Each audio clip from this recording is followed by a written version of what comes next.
When I was a youth pastor, remember I said I used to walk around like this?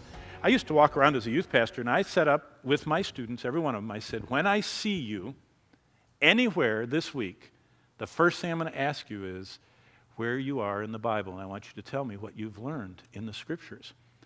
Well, I mean, it's easy on Sunday when you're walking around like this because they're in their seats and they can't get away. Throughout the week, I would see my students around town, and I would see them walking down a sidewalk, and so I'd look right at them, and you know what they would do? It was like they had just gotten a text to go somewhere else. Later, I would see them, and they would be like this. They'd walk right toward me. What changed between the two times I saw them? They weren't in the Word, and they knew I was going to ask them. You know what Hebrews 10:24 says? Let us consider one another how we can provoke to love and good works, not forsaking the assembling of yourselves together as a manner of some is, but exhorting one another, and so much the more as you see that day approaching.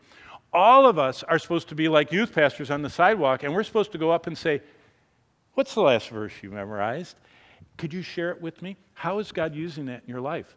Did you know if you have a friend like that that says that to you every time you see them, either you're going to avoid them or you're going to learn a verse? You see? That's the benefit of Christian fellowship. When I was a pastor of a church, I said the greatest thing all of you can do on Sunday is instead of saying, where are you going to lunch? What kind of car? Are you guys going on a cruise? Hey, how are your kids doing? Are they winning honors in school? Instead of talking about all the mundane stuff in life, why don't you go up to each other and say, hey, where are you in the Word? What are you getting out of the Word of God? What verse are you memorizing to see God change your life? Did you know right now, every one of you should have a verse that is the verse right now that you're asking, begging God to bring about in your life? You have a problem with saying things you shouldn't say? There's a great verse for that. Set a watch at the door of my mouth that I sin not against you with my tongue.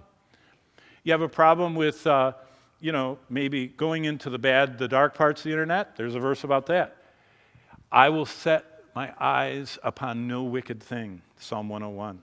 Maybe you have a problem with always wanting something better. There's a verse for that. I've learned to be content, Philippians, Paul said. See, we should have a verse that targets the area. It's kind of like taking medicine, like taking antibiotics. That's what we're supposed to do. We need to start working out, and that's what God wants us to do.